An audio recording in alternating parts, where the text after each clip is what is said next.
تو پھر ہمارا ایمان دل سے نکل جاتا ہے اور ہم کھوکھلے ہوتے ہیں، نام کے مسلمان ہوتے ہیں۔ اس سے پہلے پروگراموں کے اندر ہمارا جو بیان ہوا، گاؤں دیہاتوں میں جو ہمارا فوکس رہتا وہ یہ رہتا ہے کہ اگر ہمیں اپنا ایمان مضبوط کرنا ہے، اپنے بچوں کے ایمان کی حفاظت کرنی ہے، تو سب سے پہلے ہمیں اپنے بچوں کو تعلیم سے آراستہ کرنا ہوگا، تعلیم کا زیور پہنانا ہوگا۔ یہی بچے ہمارے مستقبل ہیں، یہی بچے ہمارے گھر کے دین کے چراغ ہیں۔ جب ان کے ایمان کی حفاظت کریں گے، انہیں تعلیم دلا کر کے، مدارس میں بھیج کر کے، مکاتب کا حصہ بنا کر کے، علماء کی رہبری میں دے کر کے جب ان بچوں کو ہم تیار کریں گے، یہی بچے تیار ہو کر کے ہمارا مستقبل بن کر کے ہماری رہنمائی کریں گے، دنیا کے اندر بھی اور آخرت میں بھی۔ اگر ہمارا بچہ حافظ قرآن ہے، عالم دین ہے، اس کے دل میں اللہ کا کلام ہے، سینے میں موجود ہے،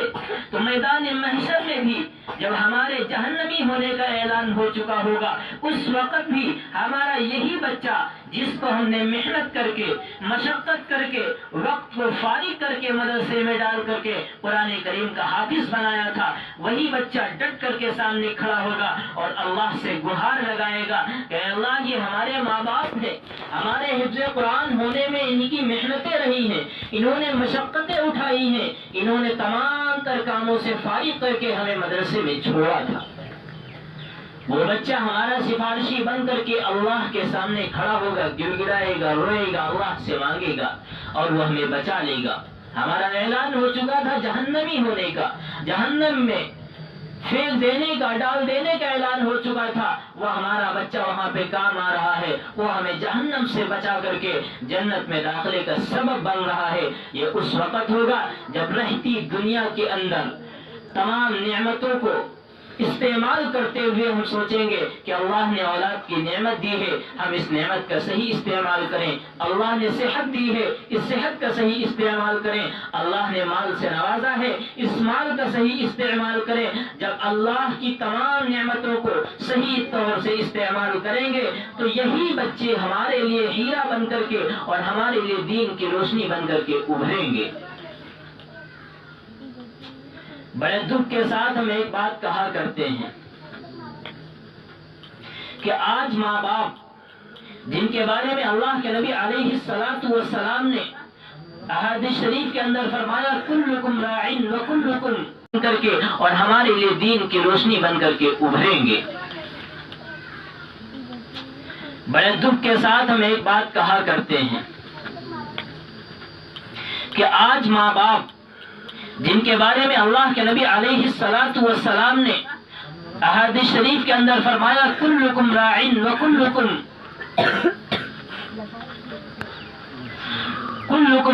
وکلکم مسئول عن رعیتہ او کما قال علیہ السلام،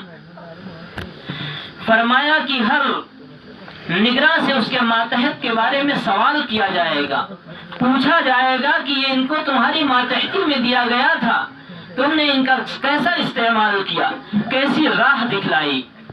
آج ہمارے ماں باپ اپنے سامنے اپنے بچوں کو دیکھتے ہیں کہ بچہ بڑے موبائل میں ویست ہے، ہماری جوان بچی ہے 12 سال 13 سال 15 سال کی بچی ہے، وہ موبائل میں لگی ہوئی ہے، اس کے موبائل میں پیٹرن پڑا ہوا ہے، لاک پڑا ہوا ہے، کیوں پڑا ہوا ہے ہمارے ذہن میں یہ نہیں آتا ہے۔ ہم اس کے موبائل کی نگرانی نہیں کر سکتے ہیں،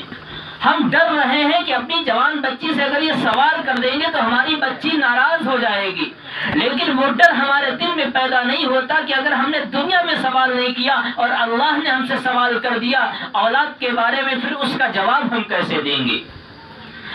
دنیا کے اندر اگر اللہ نے ہمیں اولاد سے نوازا ہے تو اس اولاد کی حفاظت کی ذمہ داری بھی ماں باپ کے اوپر ڈالی ہے کہ ہم اپنے بچوں کی حفاظت کریں، ان کے ایمان کو بچائیں۔ آج مرتد ہو رہے ہیں لوگ، ارتداد کا زمانہ چل رہا ہے، لوگوں کی سازشوں کا شکار ہو رہے ہیں، تو شکار ہونے میں سب سے بڑا سبب یہ ہے کہ والدین اپنی اولادوں کی فکر نہیں کر پا رہے ہیں، ان کی حفاظت نہیں کر پا رہے ہیں۔ معصومیت کے زمانے سے ہم اپنے بچوں کے اوپر نظر رکھ کر کے اپنے بچوں کی حفاظت کریں۔ 3 سال 4 سال 5 سال کا بچہ اسے ہم چھوٹا نہ سمجھے، یہ کہہ کر کے نظر انداز نہ کریں کہ بچہ ابھی چھوٹا ہے، بڑا ہوگا تو سمجھدار ہو جائے گا۔ وہی بچہ جس کو چھوٹے پن کی وجہ سے، معصومیت کی وجہ سے ہم نظر انداز کرتے ہیں، وہی بڑا ہو کر کے دنیا اور آخرت میں ہمارے لیے خسارے کا سبب بنتا ہے، دنیا میں بھی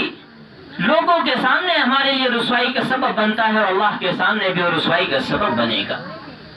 تو وقت رہتے ہوئے ہم اللہ کی نعمتوں کا صحیح استعمال کر کے اپنے اولادوں کی حفاظت کر کے ان کے ایمان کی حفاظت کریں، ان کی سخت سے سخت نگرانی کریں اور اسلام کے اوپر ڈھالنے کی کوشش کریں۔ اللہ تعالی ہم سب کو عمل کی توفیق عطا فرمائے۔